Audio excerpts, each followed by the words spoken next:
첫 번째 인터뷰 시간입니다. 저희가 대선 후보들 연쇄 인터뷰하고 있는데 오늘은 굉장히 모시기 힘든 분을 모셨습니다. 만덕산 아시죠? 하산 이후에 석 달 동안 어디에도 적을 두지 않으셨던 손학규 전 대표가 드디어 움직이기 시작하셨습니다. 네. 이번 달 22일 날 국민의당과 통합계획도 언론을 통해 보도됐는데 손학규 전 대표 스튜디오에 직접 모셨습니다. 안녕하십니까? 안녕하십니까? 네, 오랜만에 뵙겠습니다. 예, 오래간만입니다. 저희가 섭외를 100만 번 정도 저희 출하를 했는데 다 컷가 됐더라고요. 역시 구라가 세시네요. 아니 근데 아마도 이제 부자진들 밑에서 제가 불안당이다 보니까 불안당의 본거지에 가서는 안 된다. 이번엔 직접 오케이 하신 거죠? 아니 근데 실제로 제가 우리 보좌관들이 거절을 했다. 네. 글쎄요, 우리 김어준 공장장이 너무 무서워서 그랬는지 모르겠는데 네. 우리 대표님이 거절하신 건 아니고요. 그래서 난 그런 얘기가 좀 있는 것 같기도 했는데 별로 신경을 못 쓰세요. 있는 것 같기도 했는데. 네, 모르겠어요. 우리 보좌관들이 네. 거절을 했다면은 우리 김어준 공장장께서 문재인 대표하고 너무 가까워서 그래서 우리 손 대표 나가면 실컷 쪼일 거 아니냐. 네. 그렇게 두려워서 이렇게 사전에 거부했는지는 모르겠는데 아이고 공장장님 와서 뵈야죠. 그런데 이번에는 왜 사실이라고 치더라도 이번에는 왜 오케이 하셨어요? 아니 우리 김어준 공장장한테 와서 네. 제 있는 사실도 밝히고 또 저의 의견도 내놓고 그리고 한 가지 말이죠. 네.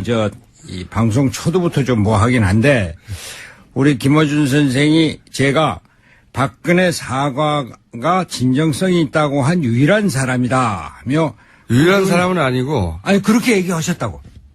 그렇게 얘기하죠. 유일까지는 아닌데요. 아니, 방송 이 스크립트에 그렇게 나와 있어요. 그리고 스크립트에. 꾸준히 청와대와 주파수를 맞췄다. 이렇게 얘기를 했어요. 비슷한 얘기 했습니다. 그건 사실이 아니거든요. 제가 좀 이따 따져볼게요. 어떻게 제가 무슨 라디오입니까? 주파수를 맞추고. 그리고 제가 박근혜 대통령 2차 사과 후에 제가 대구에서 마침 북 콘서트가 있어서 대구 경북 시민들에게 드리는 글에 분명히 이렇게 썼습니다. 대통령의 사과를 진정으로 받아들이고자 합니다. 진정성이 있다는 게 아니라 진정으로 받아들이자. 그런데 바로 이어서 그러나 더 늦기 전에 모든 것을 내려놓으십시오. 이렇게 얘기를 했거든요. 그러니까 여하튼 그런 일도 있었습니다. 예. 그 억울하신 심정이 크셨군요. 억울하긴요. 그렇다는 이야기죠. 이제 순서대로 저는 얘기를 해볼게요. 은퇴 선언하신 게 2014년인데 이제 되돌아보니까 작년 10월에 정계 복귀를 하셨는데 그때 앞으로도 아마 계속 해자될 문장 하나를 남기셨어요. 뭐냐면 만덕산이 이제 내려가려고 한다. 이거 본인이 생각하신 어딘가. 만덕산이 말을 합니까? 제 생각이 그런 거죠. 저녁이 있는 삶 이거는 제가 정치사의 길이 남을 캐치프레이즈라고 아직도 생각하거든요. 이거보다 훌륭한 캐치프레이즈는 없었다고 생각하는데 근데 이 만덕산의 경우는 말이죠. 나흘 만에 최순실 태블릿이 터져서 더 그렇지만 이게 만덕산이 실수를 했다. 혹은 손학규 대표님이 만덕산 낸 게 이제 정통하지 않다. 그런 얘기 들어보셨죠? 손학규 징크스라는 말씀 혹시 들어봤습니까? 언론계 기자들 사이에 손학규 징크스라는 게 있대요. 2006년에 제가 전국 100일 민심 대장정을 마치고 이제 정말 화려하게 올라오는데 그날 뭐가 터졌는지 아십니까? 북한에서 첫 번째 핵실험을 했어요. 서울역에 1000여 명이 기다리고 온갖 텔레비 방송 다 와 있다가 그 다음날 아침 신문 그날 저녁 방송에 단 한 줄도 안 났어요. 제가 그리고 민주당의 대표를 할 때 그때 무슨 일로 시청 앞 광장에 텐트를 쳤습니다. 그게 정치인으로 아마 처음이었을 거예요. 요즘 많이 치고 합니다만. 근데 바로 그날인가 그 다음날 연평도 포격 사건이 터졌어요. 그래서 그걸 바로 접고 들어와서 최고회의를 임시 소집하고 바로 연평도 갔었죠. 이번도 그런 거 아닌가. 전통을 이어가신 건가요? 이게 하늘이 저에게 좀 단단히 준비를 해라. 단련을 시키는 거라고 생각합니다. 만덕산을 원망하신 적 없으시고요? 만덕산은 뭐 저한테는 아주 정다운 산이고 만덕산을 정말로 뭐 귀하게 생각하고 즐겼다고 할까 고맙게 생각합니다. 근데 이 질문 앞으로 본격적으로 복귀하시면 계속 들으실 것 같은데 유시민 작가가 그런 말 있지 않습니까? 진짜 은퇴하면 아파트 가서 산다고. 예. 그 토굴 생활 자체가 곧 다시 돌아올 거다. 이걸 전제로 한 이미지 정치 아니겠나. 이거 질문을 계속 할 거거든요. 아이고 유시민 장관 뭐 그 보건복지부 후임 장관이기도 하고 네. 또 제가 유시민 장관의 경기도지사 후보 때 제가 사실 도왔습니다. 김진표 그 의원하고 서로 경합을 할 때 그때 좀 경합을 하게 해달라 뭐래요. 우선은 경합을 했는데 유시민 장관이 후보가 됐어요. 뭐 저하고는 아주 친합니다. 근데 유시민 장관하고 저하고 이제 그 유형이 틀리죠. 은퇴를 하고 아파트에 사는 사람이 있고, 은퇴를 하고 산에 가서 사는 사람이 있고, 바다에 가서 사는 사람이 있고, 귀농하는 사람도 있고 말이죠. 저는 자연을 좋아합니다. 네, 저는 사실 굉장히 오늘 적극적으로 설득될 마음으로 지금 앉아있거든요. 근데. 저는 아주 두려운 마음으로 왔습니다. 정말로 거기 평생 사시려고 가신 거예요? 진짜로? 제가 사실 여기서 말씀입니다만 거기서 살라고 땅을 받고 집을 받습니다. 땅을 거진 계약도 하고 강진군청에 한번 물어보세요. 제가 주민등록 이전할 생각까지 했습니다. 그럼 주민등록 이전도 안 하셨던 거예요? 평생 사실 건데? 아니. 주민등록 이전할 생각을 했었죠. 근데 생각만 하시고. 그때 언론에 뭐 이렇게 나오고 그러면서 이거 자칫하다간 오해를 사겠다. 그러고선 그냥 있었습니다. 그리고 제가 있는 집은 있었던 집은 등록도 안 된 집이었어요. 불법 아닙니까? 근데 그건 뭐 절의 암자니까. 아니 전원생활 좋아하시는 분들도 그렇게 불편한 방에서 평생 살겠다고 결심하지는 않는데. 아니 그 집에서 살겠다는 건 아니고 평생을 거기는 우연히 백년사라고 하는 강진의 절에 그 다산초당 바로 가까이 있어요. 그 다산 정약용 선생이 산책을 다니고 거기 이제 그 스님하고 얘기하고 그러던 데인데 거기 놀러 갔다 보니까 저 산 꼭대기에 빈 그 절에선 토굴이라고 얘기를 합니다. 네, 저 사진으로 봤습니다. 예, 토굴이 있다. 그 한번 올라가 보자 그랬더니 한 1년 반, 2년 동안 사람이 살지 않았고 완전히 폐허같이 돼 있어요. 이거 참 좋다. 내가 한나절 손 보면 살겠다. 그래갖고서는 그 스님한테 말씀드려서 살게 됐어요. 그러니까 잠시 머무시려고 한 거 아니에요? 거기 물론 처음에는 제가 하룻밤만 자자고 그랬어요. 근데 뭐 속심은 조금 더 있자고 생각을 하고 조금 더 있겠습니다. 근데 사실 2년 동안 거기 있으리라고는 생각을 못 했었어요. 근데 재밌는 게 거기 여연 스님이 전 좀 놀랐는데 손 선생님 여기 한 2년은 사셔야죠 그러시더라고요. 그래서 저 양반이 무슨 근데 결국 2년 살았어요.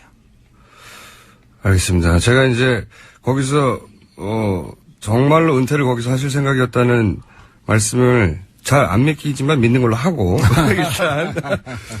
근데 진작에 복귀하셨을 타이밍이 몇 번 있었다 이런 설평이 있습니다. 그러니까 총선 때 작년에 민주당하고 국민당에서 간절하게 대표님을 원했잖아요. 근데 그때 나오셨으면 복귀를 결과가 여수아대니까 상당 정도를 가져가서 정치적으로 굉장히 크게 포지션을 가져갈 수 있었는데 이 타이밍을 놓쳤다. 이 지적은 동의 안 하십니까?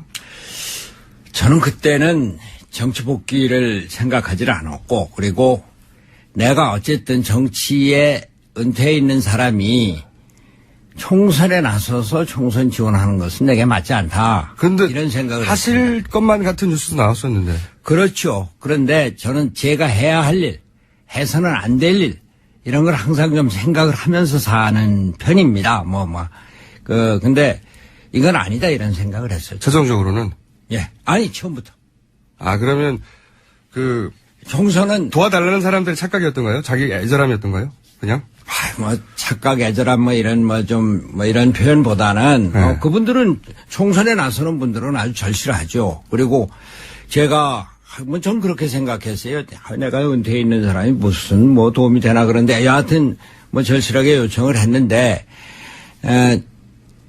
이건 내가 할 일이 아니다. 뭐 이렇게 처음부터 생각했었습니다. 처음부터. 네.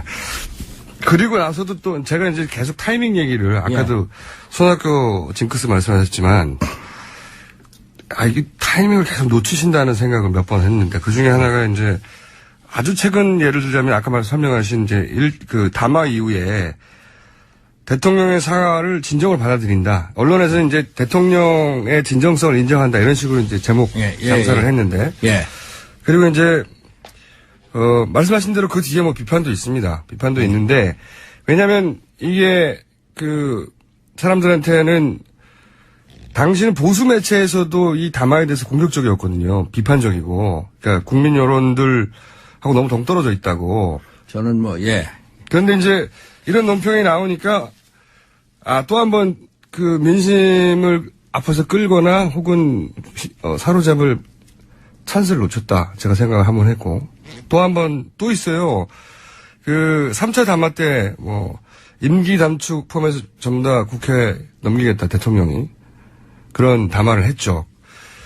근데 무슨 말씀하셨냐면 대통령 제안을 무조건 거부하는 것만이 최선은 아니다. 당시 민심은 대통령의 제안을 거부하고 즉각 하야나 탄핵으로 가야 된다. 그리고 여기서도 또 타임을 한번 놓쳤다. 제가 말씀드릴까요? 네. 저는 이 사태가 일어나면서 처음부터 일관되게 주장한 게 있습니다. 첫째, 대통령은 모든 것을 내려놔라. 네. 둘째, 여야 합의하에 국무총리를 선임을 해라. 셋째, 국무총리는 거국 중립내각을 구성해라. 넷째, 그 거국내각은 과도정부를 구성하고 다섯 번째 7공화국으로 나가자. 저는 처음부터 대통령을 모든 것을 내려놔라가 전제였습니다. 그리고 여야가 합의해서 국무총리를 임명해라. 3차 담화에서 2차는 아까 제가 말씀드렸고 3차에서 대통령이 국무총리를 국회에서 임명을 해달라고 그러지 않았습니까? 모든 것을 거부할 일이 아니다. 그건 받아들여야 된다. 결과 뭡니까? 탄핵되고 나서 지금 황교안 국무총리 체제로 가고 있지 않습니까? 그게 잘 된 겁니까? 그런데 당시에 논의가 그렇게 국무총리 선정하느라고 의회에서 시끌시끌 하다 보면 결국은 탄핵도 안 됐겠죠. 탄핵을 국회에서 했습니까? 국회에서 방망이는 두들겼지만 탄핵은 광화문 광장의 민심, 전국 민심이 국회에 반영됐던 겁니다. 아니 보십시오. 처음에 민주당에서 탄핵하자고 그랬습니까? 물론 아닙니다. 그렇죠. 근데 지금 말씀하신 잘 보셔야죠. 거국 내각을 구성하고 대통령 거취를 포함해서 국정 운영이나 총리 임명, 기타 등등을 다 국회에서 처리해 나가자 이런 말씀을 하셨고 그 자체로 논리적인데 그게 또 새누리당의 요구이기도 하고 국민의당의 요구이기도 했고 또 민주당의 스탠스이기도 했어요 처음에는. 근데 이제 그렇게 마지막까지 주장했던 새누리당과 국민의당 이 현재 상황을 보시면 그런 요구는 민심하고 굉장히 먼 주장이었거든요. 사람들이 이미 대통령을 인정하지 않는데 이런 논리적으로는 옳은 절차이나 이미 사람들의 마음은 대통령을 인정하지 않는데. 아니죠.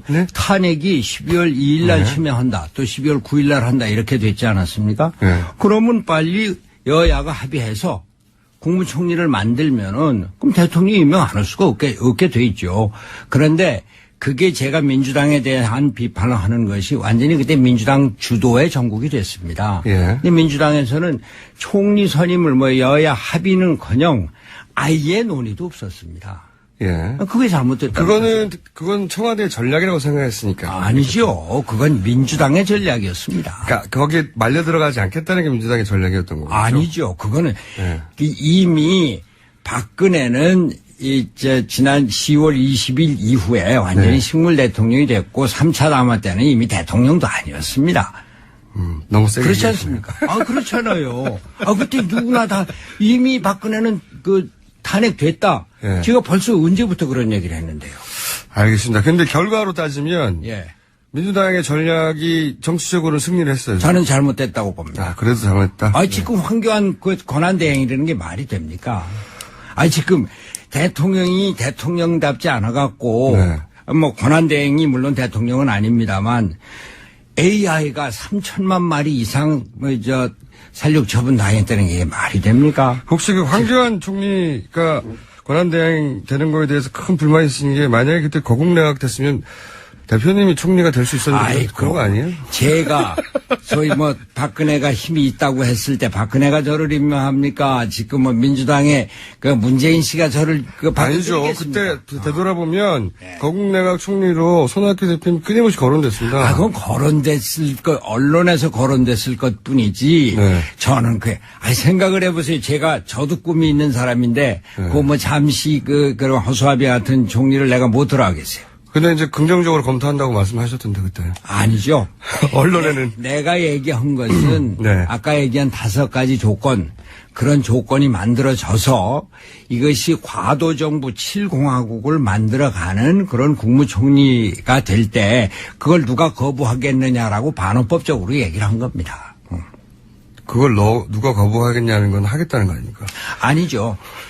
나는 내가 정치를 그래도 20년이나 한 사람입니다. 민주당에서 네. 저를 국무총리로 그 말씀이 되는 말씀을 아니 언론에 보도된 것만 제가 예. 보도되기는 이제 관심이 있으신 듯이 보도돼가지고 네. 근데 지나간 얘기니까요. 오늘 이 자리가 잘 됐습니다. 그런 것을 설명할 수 있게 알겠습니다. 돼서. 예. 그때 제가 오해했군요. 죄송합니다. 손학규 대표님이 죄송합니다. 거국내각 총리에 관심 있으시구나 제가 그렇게 생각했었는데 제가 오해한 걸로 정리하고요. 예. 자, 근데 이제 그거 다 과거 얘기고 이제 앞으로가 중요한데 요 앞에 얘기는 타이밍을 적절하게 활용 못하셨다는 얘기고 지금 이제 새로운 타이밍이 오고 있지 않습니까? 우선 22일 날 국민주권개혁회의를 한 다음에 이 개혁회의 이후에 국민의당과 당대당 수준 통합을 한다고 그러는데 이 국민주권개혁회의가 뭔가요? 우선 당대당 수준으로 통합한다 지금 그거는 지금 할 수 있는 얘기가 아니고. 그래요? 국민주권. 언론이 좀 앞서간 겁니까? 예. 국민주권개혁회의는 7공화국을 준비하기 위한 국민운동체입니다. 이건 정당이 아닙니다. 정당이 아니고. 정당이 아니고. 그래서 당대당 수준이라고 표현했군요. 글쎄 그랬는지는 모르겠는데 그래서 엊그저께 무슨 10명이 10명 탈당 여쭤보려고 했는데. 탈당한다 그런데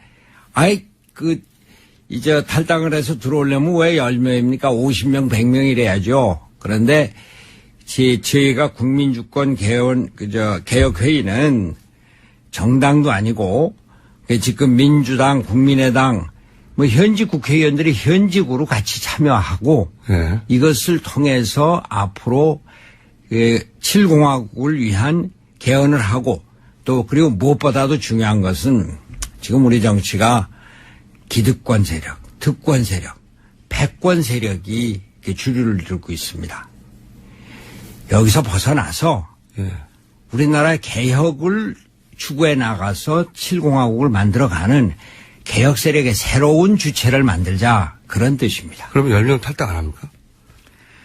저는 개인적으로 제가 탈당을 권유한 일이 없습니다. 지금 제가 강진에서 복귀한 이후에 이찬열 의원 한 사람이 탈당해 있는데 그렇죠. 제가 이찬열 의원 탈당을 얼마나 말렸다고요. 네.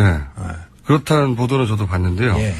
좀 무소속인 상태로 계신데 근데 언론에서는 10명이라는 보도가 누구 소수로 출발했는지 모르겠지만 나오니까 최소 10여 명 이상. 그래서 이 개혁회의가 출범을 하고 여기에 한 10여 명 이상 같이 합류해서 당은 아니지만 당대당 수준으로 국회의원들이 10여 명 이상 모였으니까 그렇게 통합하는가 보다라고 그림을 그리고 있거든요. 근데 지금 다시 말씀드리지만 이 국민주권개혁회의는 정당도 아니고 정당은 아니고 국민운동체고 또 제가 탈당을 권유한 일도 없고 없지만 나왔지 않습니까? 이 한 분이. 그러니까 이번에도 한 10여 명 정도는 나올 것이다라고 이렇게 계속 얘기하는 분들이 있나요? 글쎄 그건 잘 모르겠습니다. 저도 그 보도는 봤는데 기자한테 누구한테 들었냐고 얘기를 물어봤자 대답도 안 해줄 거고. 대표님이 하신 말씀 아니에요 이거? 제가 탈당을 권유한 일이 없다니까요. 권유는 안 했지만 알아서 나올 사람들이 10여 명. 아닙니다. 10여 명 안 돼요? 10여 명 우리가 앞으로 이 그 새로운 정치 세력의 주체를 만들고자 하는 겁니다. 예. 그러면 10명 갖고 되겠어요? 아, 그러면 10여 명이 아니라 예. 더 많은 사람이 내가 권유는 하지 않았지만 나올 것이다. 아, 지금 앞으로 예. 제가 다른 언론 보도에서 들으셨을지 모르겠어요. 2월, 3월에 우리나라 정치에 빅뱅이 있을 것이다. 몇 명 나옵니까, 그러면? 아, 그거야 제가 어떻게 합니까? 얘기 되는 그러나 사람 몇 명이에요, 그것이 대표님? 궁금해요. 새로운 정치 세력이 돼야 된다. 네. 패권 세력이 아닌, 특권 세력이 아닌. 근데 그거 혼자 하실 수 없으니까 사람이 필요하잖아요. 앞으로 그렇게 되겠죠. 몇 명 정도 생각하십니까? 아, 그거는 뭐 사람 숫자 17명이요? 예. 아니, 저희 또 장사를 해야지. 대표님 몇 명 해주셔야지. 50명, 100명이라고 그러지 않았습니까? 예, 예. 생각하시는 숫자가 있으실 거 아닙니까? 어디서 50명, 100명이라고 그러지 않았어요? 머릿속에. 100명은 그거 뻥이고. 저희가 벌써 시간이 다 됐습니다. 여기까지 2부 하고요. 예. 잠시 쉬었다가 네. 3부에서 대표님과 계속 이야기 이어나가겠습니다. 잠시 네. 기다려 주십시오. 네. 잠시 후 8시 10분에 돌아옵니다. 어디 가지 마시고. 여기까지 2부입니다. 감사합니다. 네. 몇 명입니까? 우리 김호준 선생 보니까 우리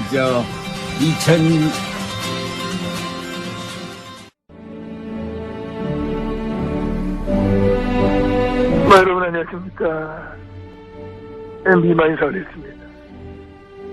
오늘 좀 이제 아마 사정이 있어서 좀 밖에서 인사를 드리게 됐습니다. 오늘 여러분 참 모시기 힘든 분만 모시가 놓고 계십니다. 그냥 엔간해도만 모시기 힘든 분이거든. 사람이 불러가 안 옵니다. 자연 중에서도 산급은 돼야 모실 수가 있는 분인데 그분 TV에서 모셨습니다. 역시 참 대단한 방송이었습니다. 역시 참 김어준이가 내가 잘 키워놨어. 일단 함께 했지만은 지금 또 방송을 처음 듣는 분 계시기 때문에 다시 한번 소개 올렸습니다. 자, 이분 만덕산의 전기를 받은 정치계의 양반. 이 양반 나 참 좋아합니다. 손학규 전 대표를 다시 한번 모시겠습니다. 손 대표님 접니다. 헬로 까꿍 한 30분만 더 수고해주세요. 여러분 환영의 박수 보내시기 바랍니다. 참 TBS 대단해. 김어지원 빼면은. 네, 말씀하십시오. 김 선생이 한 성대묘사예요? 제가 한 건 아니고요. 네. 깜짝 놀랐어요. 방송도 좀 들으시고 앞으로. 예. 자, 아까 했던 얘기 한 가지만 마무리하자면 사람들이 관심이 많아요. 탈당 몇 명 할까. 물론 직접 탈당하라고 권하실 분이 아니죠. 그렇지만 이제 그 대표님의 어떤 정치적 지원과 품격에 반해서 탈당할 분들이 앞으로 10여 명 이상 될 거라고 보도가 나오니까 궁금한 거죠. 몇 명 정도 될까. 저는 자꾸 똑같은 거 물어보시는데, 네. 저는 제가 탈당을 권유한 일도 없고, 네. 앞으로 새로운 정치 세력을 만들어서 그것이 대한민국 정치의 새로운 주체가 되도록 한다. 그 몇 명입니까? 이런 건데, 예. 아니죠. 그건 지금은 숫자가 민주당에서 탈당을 해라, 국민의당에서 탈당을 해라, 이게 아닙니다.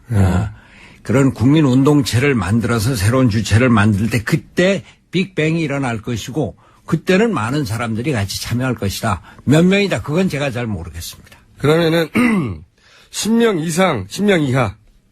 50명, 100명이라니까요. 100명이면 왜 탈당을 합니까? 당을 장악을 하죠. 예, 아이고. 하여튼 10명 이상이라고 봐도 됩니까? 글쎄, 숫자는, 저는 이게 새로운 정치 세력을 만드는 거니까. 알겠습니다. 더 많은 숫자를 앞으로 네. 새로운 커다란 변화가 있을 때 많은 국회의원들이 참여할 겁니다. 아직 약속된 사람이 없군요. 그런 말씀 하지 마시라니까요. 자, 요거 꼭 여쭤봐야 됩니다. 이번 대선에서 대표님이 스스로 정하신 역할이 예. 7공화국 말씀하시는 거니까 이제 내각제 개헌, 파안을 만드는 역할 여기까지로 설정하신 겁니까? 아니면 본인이 직접 이번 대선에서 플레이어, 뭐 대선 후보도 될 수 있다. 여기까지 설정하신 건가요? 완전히 질문이 달라지는데 그러면. 저는 제가 만덕산에서 내려올 때, 예. 제가 1993년에 정치에 입문할 때 서강대학교 학생들한테서 했었던 얘기를 다시 국민들에게 드렸습니다. 내가 무엇이 되는지를 보지 말고 예. 제가 무엇을 하는지를 봐달라. 그러면 직접 대선 후보로는 안 나오시나요? 그러면서 모든 것을 내려놓는다고 그랬습니다. 그러니까 그 대선 모든 것을 내려놓은 그 등에 예. 국민들이 무슨 짐을 지어주건 네. 그 짐을 지고 가겠습니다. 대선 후보가 될 수 있구나. 국민들이 원하면. 그죠? 그거는 저는 지금 예. 새로운 정치 세력을 만들어서 나라를 바꾸는 게 하여튼 제 목표고 근데 그거 바꾸기 위해서 국민들이 대선 후보가 되어서 그 얘기 암만 물어보셔도 대답 안 나올 겁니다. 이미 하신 것 같은데.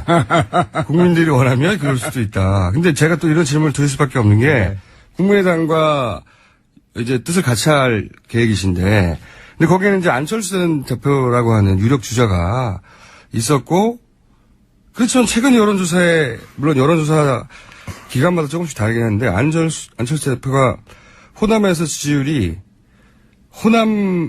지지율이 대략 5번째, 6번째로 가고 있어요. 이렇게 보면 여론조사 기간마다 5번째인지 6번째 차이가 나긴 하지만 문재인, 이재명, 안희정, 박원순, 반기문 그 다음 정도의 안철수 전 대표가 오는 만큼 상황이 안철수 대표한테 굉장히 나쁘단 말이죠. 그러면 국민의당과 손학규 대표님이 함께할 세력이 합쳐지고 나면 누군가 여기를 리드해야 되는데 대선 전국에서 박지원 원내대표도 지금 원내대표 아니죠. 이제 당대표 나가신 박지원 의원도 본인도 선수를 뛸 수도 있다고 말을 하는데 대표님 정도 돼야지 이 세력을 합쳐서 리드할 수 있는 거 아닌가요? 본인 안철수 대표가 지지율이 떨어지는 건 사실인데 예.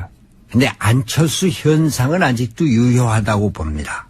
그 현상 안철수 현상이라는 게 새로운 정치를 갈망하는 국민들의 요구 아니에요. 그 요구가 지금 굉장히 낮아지고 있으니까 그거를 이 위기 상황에서 대표님이 그 세력을 리드할 수도 있는 거잖아요. 그게 이제 새로운 정치 세력을 만들겠다고 하는 저의 포부죠. 그러면 그 세력을 만들고 나서 대표님이 우리를 리드해서 이번 대선에서 주자로 띄워주세요. 이런 요구가 있으면 어쩔 수 없이 저는 지금은 여하튼 새로운 정치를 만드는데 그 주체 세력을 만드는데 저를 헌신하겠다. 뭐 그런 생각이고 그래서 모든 걸 내려놓겠다. 아까 뭐 탈당 뭐 이제 그 민주당을 떠난 뭐 이런 것도 그조차도 기득권이다. 새롭게 시작한다. 이런 차원에서 당을 떠난 것인 만큼 그 모든 것을 내려놓은 빈 등에 무슨 짐을 얹든 그건 제가 져야 될 짐이면은 지겠다. 알겠습니다. 그럼 무슨 짐에 대선 후보도 있다. 무슨 대선 후보 빼고 모든 짐을 지겠다가 아니라 무슨 짐도 지겠다고 하셨으니까. 그죠? 저희도 제목 장사를 좀 해야 되는데. 근데 제목 장사. 저는 여하튼 제 말씀만 그대로 들어주시고 알겠습니다. 보도를 해주시면 됩니다. 무슨 짐이든 지겠다. 대선 후보도 포함하여 가로치고. 그렇지. 우리 김현준 선생이 꼭 그런 식으로 해서. 아니 이제 무슨 짐 속에는 그게 포함되어 있으니까요. 그걸 이해했습니다 이제. 그런데 이거 굉장히 복잡해요. 이번에는 합체 과정이. 우선 대표님이 개혁회의를 하고 거기에 아무도 부르지는 않았지만 혹시 참여하게 될 민주당 탈당 인원들이 참여하고 그리고 그 국민의당과 당대당 수준으로 결합을 하게 되고 그 다음 단계가 또 있지 않습니까? 그 다음 단계가 개혁보수신당과도 마찬가지 방식의 연대. 근데 여기서 제가 좀 헷갈리기 시작하는 건 국민의당하고는 어렵지 않은데 입당하거나 뭐 하면 되는데 개혁보수신당이 합당을 하나요? 어떻게 제3지대가 이루어지는 거죠? 개혁보수신당은 지금 새누리당에서 나왔지만 박근혜 국정농단의 책임을 완전히 벗어났다 이렇게 얘기할 수가 없죠. 네, 그래서 지금은 정권을 어떻게 만드느냐 하는 것보다도 그런 데 대한 책임, 국민에 대해서 반성을 하고 사과를 하고 이러한 것들이 더 진행이 되고 그리고 더 무엇보다 중요한 것은 새로운 정치에 어떻게 참여할 것이다. 우리나라의 새로운 정치를 어떻게 본다. 라고 하는 입장이 분명히 밝혀지고 나서야 그때 그 다음에 어떻게 하는 거죠? 제가 궁금한 건 그런 노력을 당연히 개혁보수신당도 하겠죠. 사과도 하고. 근데 모르죠. 새로운 비전을 제시하고 그게 잘 이루어졌다. 저 정도면 괜찮아 싶을 때 그 다음에 제3지대는 어떻게 되는 겁니까? 이게 당대당끼리 통합해버리면 상관이 없지만 그렇지 않으면 뭐 단일한 후보를 낼 방법도 사실은 없잖아요. 다른 정당이면. 지금 우리한테 예. 다당제는 현실이 돼 있습니다. 예. 지난 총선에서 국민들이 제3당을 만들어줬어요. 예. 그게 그냥 호남당이라고만 생각하시면 안 됩니다. 예. 전국 정당 투표에서 그랬었죠. 예. 전국 영남 2위. 이쪽 예. 전부 다 25%를 얻었어요. 다당제가 이번에 그 제4당의 출연까지 왔습니다. 예. 그럼 이 다당제는 이걸 무조건 합쳐라 이런 것보다 예. 연대, 합의, 연립정부 이런 것들을 가능하게 하는 겁니다. 거기까지는 알겠는데 구체적으로 이번 대선에서 개혁보수신당도 후보가 있고 그리고 국민의당도 당연히 후보가 있을 텐데 예. 그 후보 간 제3지대의 연대는 어떻게 하는 겁니까? 그거는 앞으로 그 정당 간에도 협의가 되지만 국민의 뜻에 많이 따라야 될 겁니다. 지금 우리가 국민 주권 시대에 살고 있습니다. 이번 광화문 광장에 나온 구호 중에 내가 아주 재밌게 보는 것이 내가 나를 대표한다였습니다. 내가 나를 대표한다. 그 국회가 나를 대표하는 게 아니고 대통령이 나를 대표하는 게 아니고 내가 나를 대표한다. 국민 주권 시대에 국민이 주도하겠다고 하는 겁니다. 탄핵도 국민이 주도해서 국회에서 방망이를 두들겼을 뿐입니다. 네네. 지금 앞으로 만들어질 새로운 정치 세력도 바로 그런 국민의 뜻에 의해서 만들어질 텐데 그럼 새로운 정치 세력이 하나의 당으로 합칠 것이냐 또는 여러 개 당이 연대할 것이냐 연합해서 연립정부를 만들 것이냐 그것도 앞으로 만들어질 그거는 지금 어떤 식으로 해야 된다. 단정 지을 때는 아니다 이런 얘기. 그래도 대표님만의 그 일정표나 구상이 있으실 거 아닙니까? 저는 제가 그런 구상을 자세히 하고 이런 사람이 아닙니다. 그래도 대표님이신데. 아니 본인만의 제가 2월 3월에 빅뱅이 있을 거다라고 하는 것도 무슨 찬찬히 계산을 해서 하는 것이 아니고 우리나라 정치를 보니까 지금 과거의 기득권 패권 세력이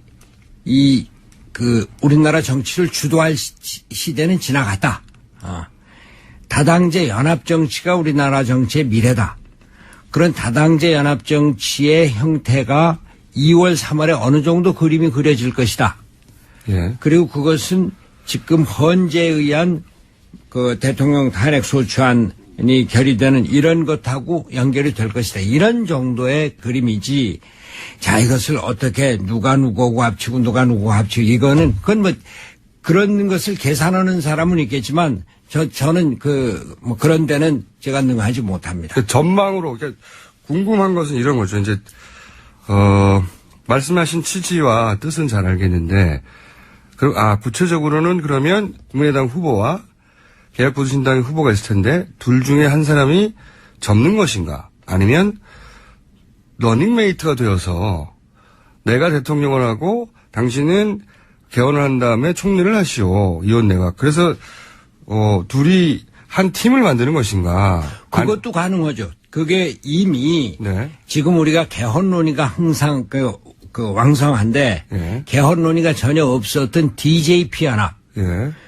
대통령 선거에 JP가 같이 합류를 하면서 네가 총리를 해라. 그러고서는 총리를 한 2년 가까이 했죠. 그리고 장관도 몇 석을 아주 건설부 장관 뭐 이런 장관은 당신이 임명하시오. 이래서 한 2년 갔습니다. 그러한 것이 이번에 더 구체화될 수도 있고. 개헌을 아예 약속하고. 그렇죠. 개헌을 약속을 하고. 또 아니면은 정말 이게 내일 모레 바로 이제 헌재에서 인용을 하면은 그러면은 그런 걸 논의할 시간이 없었다. 없으니까. 그러면은 지금 현재 체제로 가되 그러나 개헌에 대해서 약속을 하고 우리가 어떻게 연합을 하자 이런 것들이 얘기가 미리 약속을 하고. 그리고 한 사람이 포기한다든가. 포기를 한다든가 또는 국무총리다 또 뭐 경제부총리다 이렇게 함께 연립정부의 실질적인 연립정부를 구성하자라고 약속을 할 수도 있는 그러면은 그런 말씀이시면 예를 들어서 이제 이원 집정부제로 표현하던 분권형 대통령제로 표현하던 결국은 뭐 대통령이 있고 혹은 내각에 책임을 지는 사람이 있고 이런 그래서 연대를 하면 예. 여기서 대표님이 총리로서의 파트너가 될 수도 있겠네요. 저는 뭐 제가 어떤 자리를 가능성을 그런 욕심을 낸다는 게 아니라 그런 가능성을. 아니 그런데 바로 그겁니다. 그것이 다당제에서 연립정부의 구성 요건이 되죠. 예. 헌법 개정이 아직 안 됐다고 하더라도 우리가 실제로 그 분점형의 권력을 만들어 가자. 예. 이럴 수가 있습니다. 이번 그 광장의 민심은 제왕적 대통령제 이거 이제 그만두자 이거 아닙니까? 그러면 반기문 대통령 후보, 손학규 총리 내정 그런 말씀하지 마시고 그런 조합도 가능합니까? 그런 얘기는 전혀 하지 마시고 반기문 씨에 대해서는 네. 지금 그분이 유엔 사무총장을 했다는 거 말고는 아무것도 모릅니다. 반기문 손학규보다 못해요? 아니 반기문 씨가 앞으로 우리나라 정치를 어떻게 끌고 가겠다는 건지도 모르고 예. 사실 그분이 내가 대통령 나오겠다 정치를 하겠다 이런 얘기를 공식적으로 한 얘기도 한마디도 없습니다.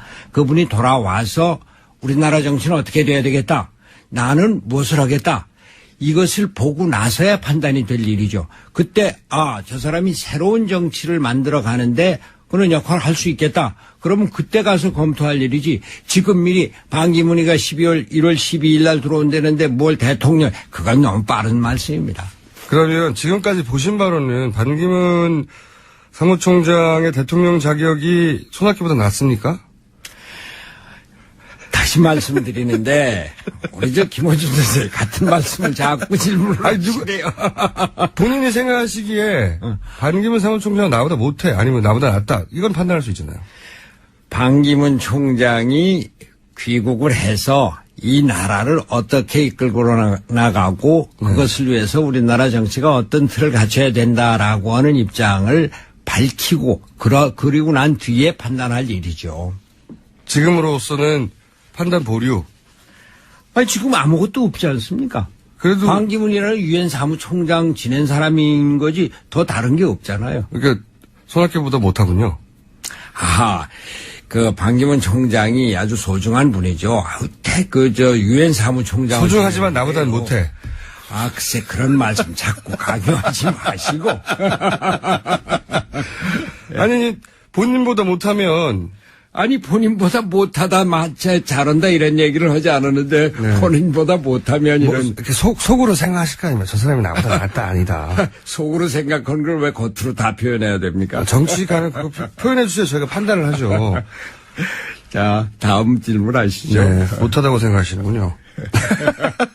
근데 이제 반기문 총장에 대해서는 특히 안희정 도지사가 아무래도 충청의 지지 기반이 겹쳐서도 그런 면도 있는 것 같고 또 실제로 또 과거에 노무현 대통령 선거 때 전화나 조문 안에서 이거 도리 문제라고 지적하는 부분도 있는데 정치적 사안 이전에 이 지적은 어떻게 생각하세요?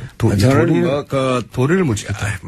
개인적인 거는 둘째 쳐놓고 반기문 총장이 들어와서 새로운 정치를 열어나갈 확고한 비전을 갖고 있는지 아니면은 내가 뭐가 되겠다라고 하는 생각에서 지금 있는 특히 친박 세력한테 엎힌다든지 그럼 철저하게 반대를 하고 싸워야 되겠죠. 근데 그 생각은 예전에 있었는지 모르겠지만 지금 좀 얕아진 것 같죠, 그죠? 어렵다고. 글쎄 그런데 모르죠. 모르죠. 두고 봐야 한다. 예. 그러면 가능성은 친박으로 간다, 비박으로 간다, 국민의당으로 간다. 셋 중에. 그건 제가 예측을 할 일은 아니고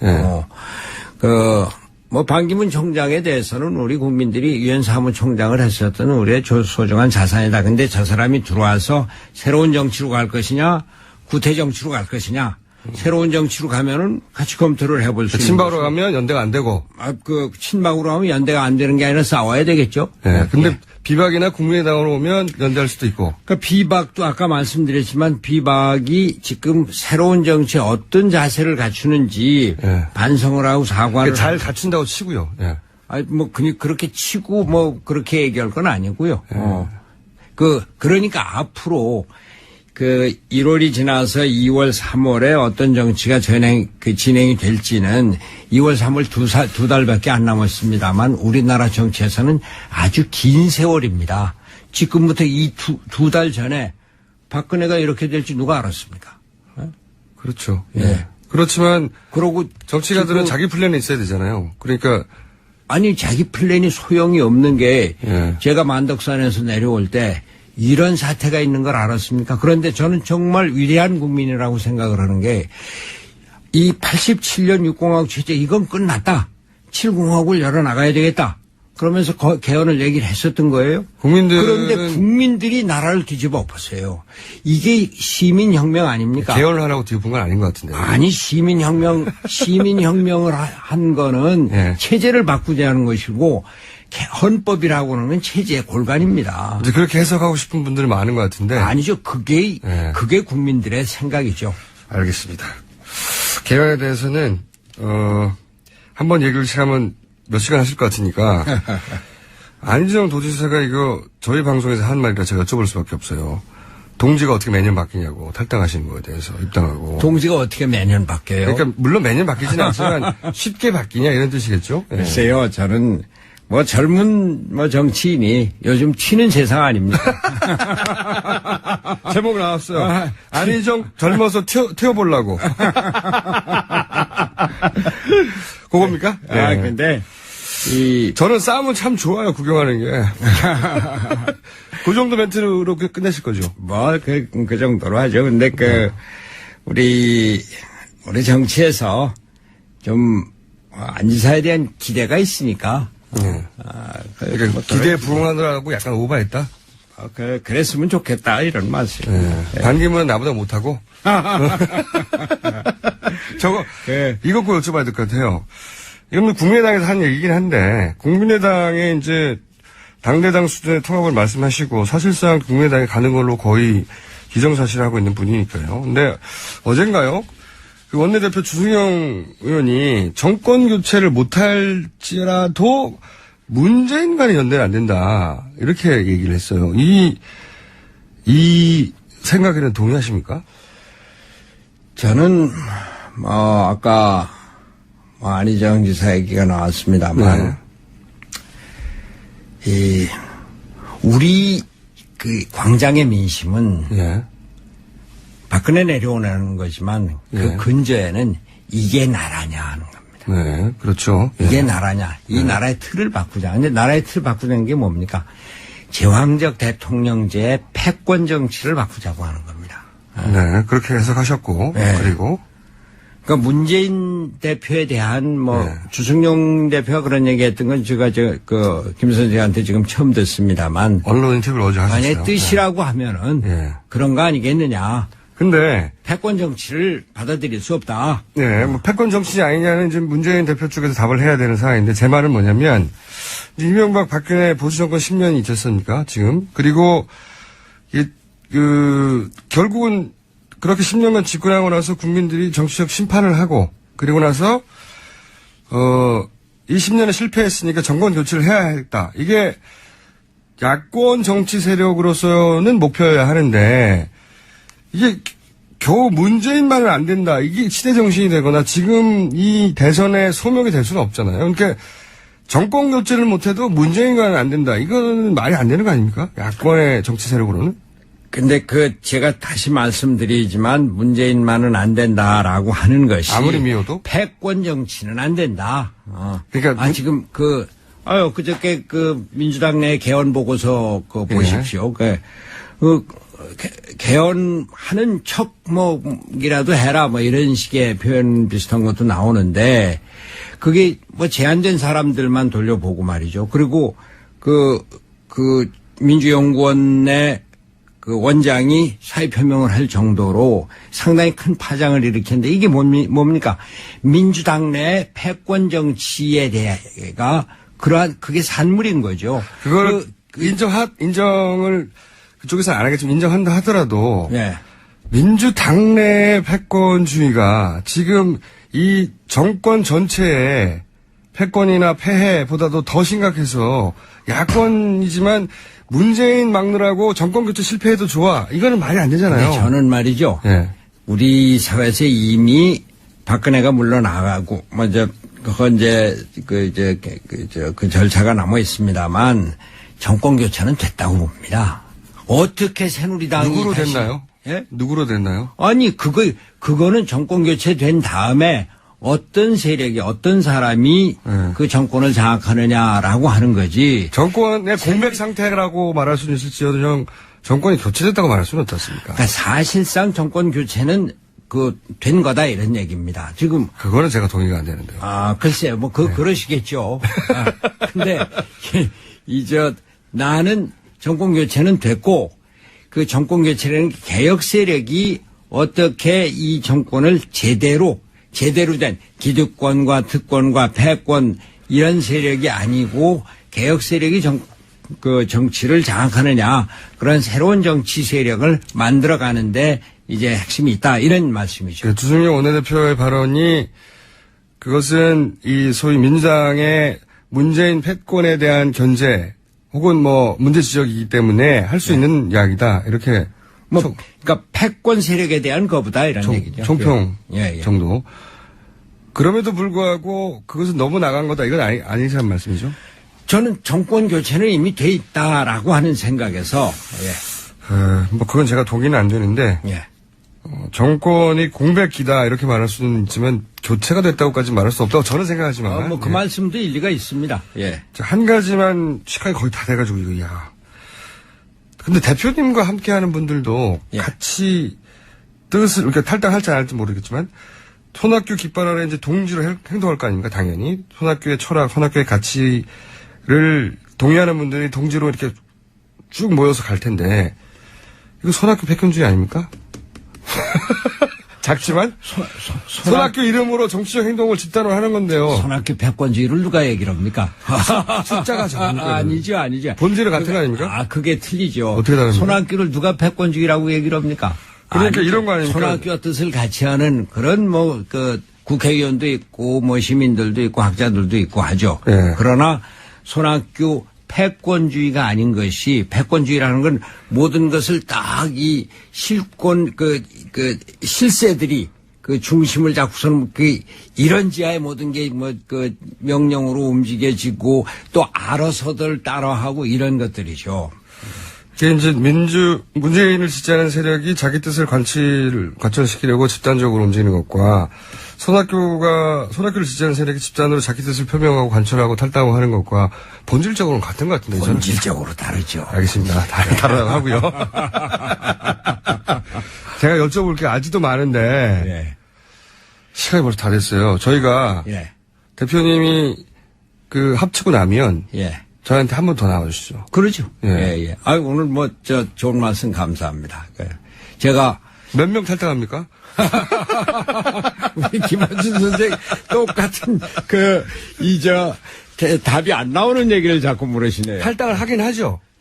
아니, 제가 새로운 정치 세력을 만드는데, 그는 앞으로 민주당, 국민의당, 또 무슨 다른, 아까도 말씀드렸지만, 개혁보수신당에서도 모든 걸 반성을 하고 새로운 정치를 한다고. 민주당에서 탈당 같이 할 분 몇 명이에요? 그건 앞으로 얘기를 하니까요. 10명 이상인가요? 10명 갖고 되겠어요. 답을 안 하시니까 좀 더 윤곽이 드러난 1월 말이나 2월 초에 다시 한번 모시고 한 명도 없다 이때. 그래도 다시 연락하겠습니다. 감사합니다. 꼭 나와주세요. 감사합니다. 지금까지 손학규 전 대표였습니다. 나와 있어요. 그리고 꾸준히 청와대가 주파수를 맞췄다 이렇게 얘기를 했어요. 비슷한 얘기 했습니다. 그건 사실이 아니거든요. 제가 좀 이따 따져볼게요. 어떻게 제가 무슨 라디오입니까 주파수를 맞추고. 그리고 제가 박근혜 대통령 2차 사과 후에 제가 대구에서 마침 북 콘서트가 있어서 대구 경북 시민들에게 드리는 글에 분명히 이렇게 썼습니다. 대통령의 사과를 진정으로 받아들이고자 합니다. 진정성이 있다는 게 아니라 진정으로 받아들이자. 그런데 바로 이어서 그러나 더 늦기 전에 모든 것을 내려놓으십시오. 이렇게 얘기를 했거든요. 그러니까 여하튼 그런 일도 있었습니다. 그 억울하신 심정이 크셨군요. 억울하긴요. 뭐 그렇다는 이야기죠. 이제 순서대로 저는 얘기를 해볼게요. 은퇴 선언하신 게 2014년인데 이제 되돌아보니까 작년 10월에 예. 정계 복귀를 하셨는데 그때 앞으로도 아마 계속 회자될 문장 하나를 남기셨어요. 뭐냐면 만덕산에 이제 내려가려고 한다. 예. 이거 본인이 생각하신 오딩. 만덕산이 뭐 말을 합니까? 제 생각이 그런 거죠. 저녁이 있는 삶 이거는 제가 정치사의 길이 남을 캐치프레이즈라고 아직도 생각하거든요. 이거보다 예. 훌륭한 캐치프레이즈는 없었다고 생각하는데 근데 이 만덕산의 경우는 말이죠. 예.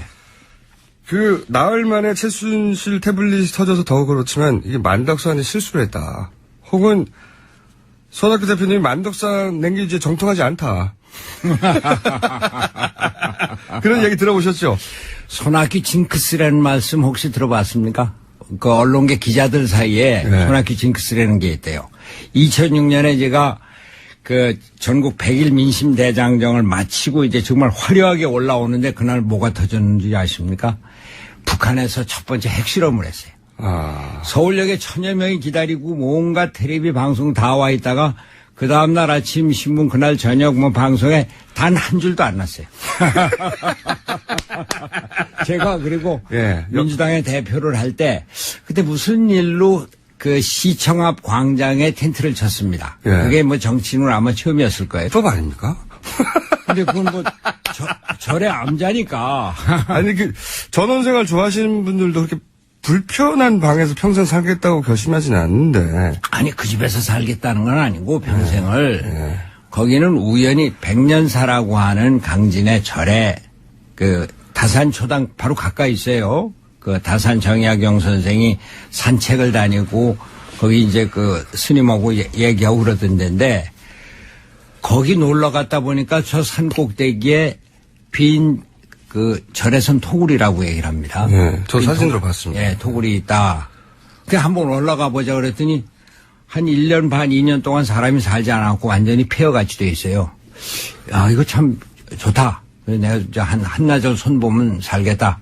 그래갖고서는 그 스님한테 말씀드려서 살게 되고. 그러니까 잠시 머무시려고 한 거 아니에요? 거기 물론 처음에는 제가 하룻밤만 자자고 그랬어요. 근데 뭐 속심은 조금 더 있자고 생각을 하고 조금 더 있겠습니다. 근데 사실 2년 동안 거기 있으리라고는 생각을 못 했었어요. 근데 재밌는 게 예. 거기 여연 스님이 예. 전 좀 놀랐는데 손 선생님 여기 한 2년은 사셔야죠 그러시더라고요. 그래서 저 양반이 무슨 근데 결국 2년 살았어요. 알겠습니다. 제가 이제 거기서 정말로 은퇴를 거기서 하실 생각이었다는 말씀을 잘 안 믿기지만 믿는 걸로 하고 일단. 근데 진작에 복귀하셨을 타이밍이 몇 번 있었다 이런 그 설평이 있습니다. 그러니까 총선 때 작년에 예. 민주당하고 국민당에서 간절하게 대표님을 원했잖아요. 근데 그때 나오셨으면 복귀를 결과가 여소야되니까 그 공 상당 정도를 가져가서 정치적으로 굉장히 크게 포지션을 가져갈 수 있었는데 이 타이밍을 놓쳤다. 이 지적은 동의 안 하십니까? 저는 그때는 정치 복귀를 생각하지 않았고 그리고 내가 어쨌든 정치에 은퇴해 있는 사람이 총선에 나서서 총선 지원한 첫 번째 인터뷰 시간입니다. 저희가 대선 후보들 연쇄 인터뷰하고 있는데 오늘은 굉장히 모시기 힘든 분을 모셨습니다. 만덕산 아시죠? 하산 이후에 석 달 동안 어디에도 적을 두지 않으셨던 손학규 전 대표가 드디어 움직이기 시작하셨습니다. 네. 이번 달 22일 날 국민의당과 통합계획도 언론을 통해 보도됐는데 손학규 전 대표 스튜디오에 직접 모셨습니다. 안녕하십니까? 안녕하십니까? 네, 오랜만에 뵙겠습니다. 예, 오래간만입니다. 저희가 섭외를 100만 번 정도 저희 출하를 했는데 다 컴퓨터가 됐더라고요. 역시 구라가 세시네요. 아니 근데 아마도 이제 부자진들 밑에서 제가 불안당이다 보니까 불안당의 본거지에 가서는 안 된다. 이번엔 직접 오케이 하신 거죠? 아니 근데 실제로 제가 우리 저 보좌관들이 뭐 거절을 했다. 예. 글쎄요, 우리 김호준 공장장이 너무 무서워서 그랬는지 모르겠는데, 예. 우리 대표님이 거절하신 건 아니고요. 그래서 난 그런 얘기가 좀 있는 것 같기도 했는데 별로 신경을 못 썼어요. 있는 것 같기도 했는데. 네, 모르겠어요. 우리 보좌관들이 네. 뭐 거절을 했다면은 우리 김호준 공장장께서 문재인 대표하고 너무 가까워서 네. 그래서 야 우리 손 대표 나가면 그 실컷 쪼일 거 아니냐. 네. 뭐 그렇게 두려워서 이렇게 사전에 거부했는지는 모르겠는데 아이고 공장장님 와서 뵈야죠. 그런데 이번에는 왜 그 사실이라고 치더라도 이번에는 왜 오케이 하셨어요? 아니 우리 김호준 공장장한테 와서 네. 제 있는 사실도 밝히고 또 저의 의견도 내놓고 그리고 한 가지 말이죠. 네. 이 방송 초도부터 좀 하긴 한데 우리 김어준 선생이 제가 박근혜 사과가 진정성이 있다고 한 유일한 사람이다며 유일한 사람은 아니고. 아니 그렇게 얘기하셨다고. 그렇게 얘기하죠. 유일까지는 아닌데요. 아니 그 방송 예. 이 스크립트에 그렇게 요즘 많이 치고 합니다만. 근데 바로 그날인가 그 다음날 연평도 포격 사건이 터졌어요. 그래서 그걸 바로 접고 들어와서 최고회의를 임시 소집하고 바로 연평도 갔었죠. 그러면 이번도 그런 거 아닌가. 예. 예. 전통을 이어가신 건가요? 이게 하늘이 저에게 좀 단단히 준비를 해라. 단련을 시키는 거라고 생각합니다. 만덕산을 원망하신 적 없으시고요? 만덕산은 저한테는 아주 정다운 산이고 만덕산을 정말로 귀하게 생각하고 즐겼다고 할까 고맙게 생각합니다. 근데 이 질문 앞으로 본격적으로 복귀하시면 계속 들으실 것 같은데 유시민 작가가 그런 말 했지 않습니까? 진짜 은퇴하면 아파트 가서 산다고. 네. 그 토굴 생활 자체가 곧 다시 돌아올 거다. 이걸 전제로 한 이미지 정치 아니겠나. 이거 질문을 계속 할 거거든요. 아이고 유시민 장관 그 보건복지부 후임 장관이기도 하고 네. 또 제가 유시민 장관의 경기도지사 후보 때 제가 사실 도왔습니다. 김진표 그 의원하고 서로 경합을 할 때 예. 그때 좀 경합을 하게 해달라 뭐래요. 우선은 경합을 했는데 유시민 장관이 후보가 됐어요. 저하고는 아주 친합니다. 근데 유시민 장관하고 저하고 유형이 틀리죠. 은퇴를 하고 아파트에 사는 사람이 있고, 은퇴를 하고 산에 가서 사는 사람이 있고, 바다에 가서 사는 사람이 있고, 귀농하는 사람도 있고 말이죠. 저는 자연을 좋아합니다. 네, 저는 사실 굉장히 오늘 적극적으로 설득될 마음으로 지금 앉아있거든요. 근데. 저는 아주 두려운 마음으로 왔습니다. 정말로 거기 평생 사시려고 가신 거예요? 진짜로? 제가 사실 네. 여기서 말씀입니다만 거기서 살라고 땅을 받고 네. 집을 받습니다. 땅을 거진 계약도 하고 강진 군청에 한번 물어보세요. 제가 주민등록 이전할 생각까지 했습니다. 그럼 주민등록 이전도 안 하셨던 거예요? 평생 사실 건데? 아니. 주민등록 이전할 생각을 했었죠. 근데 생각만 하시고. 그때 언론에 이렇게 나오면서 이거 자칫하다간 오해를 사겠다. 그러고선 그냥 있었습니다. 그리고 제가 있는 집은 있었던 집은 등록도 안 된 집이었어요. 하는 것은 내게 맞지 않다. 그런데 이런 생각을 하실 했습니다. 것만 같은 뉴스도 나왔었는데. 그렇죠. 그런데 저는 제가 해야 할 일, 해서는 안 될 일, 이런 걸 항상 좀 생각을 하면서 사는 편입니다.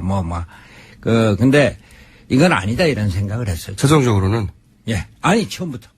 그러면 총선은 도와달라는 사람들의 착각이었던가요? 자기 애절함이었던가요? 그냥? 착각, 애절함, 이런 표현보다는, 네. 그분들은 총선에 나서는 분들은 아주 절실하죠. 그리고 제가, 전 그렇게 생각했어요. 내가 은퇴해 있는 사람이 무슨 도움이 되나 그런데 여하튼 절실하게 요청을 했는데,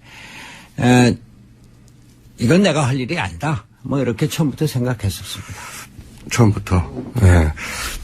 그리고 나서도 또 제가 이제 계속 타이밍 얘기를 아까도 손학규 징크스 말씀하셨지만 이게 타이밍을 계속 놓치신다는 생각을 몇 번 했는데 그 중에 하나가 이제 아주 최근 예를 들자면 아까 설명하신 이제 담화 이후에 대통령의 사과를 진정을 받아들인다. 언론에서는 이제 대통령의 진정성을 인정한다 이런 식으로 이제 제목 장사를 했는데 그리고 이제 말씀하신 대로 그 뒤에 비판도 있습니다. 비판도 있는데, 왜냐면, 이게, 사람들한테는 당시는 보수 매체에서도 이 담화에 대해서 공격적이었거든요. 비판적이고. 그러니까 국민 여론들하고 너무 동떨어져 있다고. 저는 그런데 이제 이런 논평이 나오니까 또 한 번 그 민심을 앞에서 끌거나 혹은 사로잡을 찬스를 놓쳤다. 제가 생각을 한번 했고. 또 한 번 또 있어요. 그 3차 담화 때 임기 단축 포함해서 전부 다 국회에 넘기겠다. 대통령이. 그런 담화를 했죠. 근데 무슨 말씀하셨냐면 대통령 제안을 무조건 거부하는 것만이 최선은 아니다. 당시 민심은 대통령의 제안을 거부하고 즉각 하야나 탄핵으로 가야 된다. 그러니까 여기서도 또 타임을 한번 놓쳤다. 제가 말씀드릴까요? 네. 저는 이 사태가 일어나면서 처음부터 일관되게 주장한 게 있습니다. 첫째,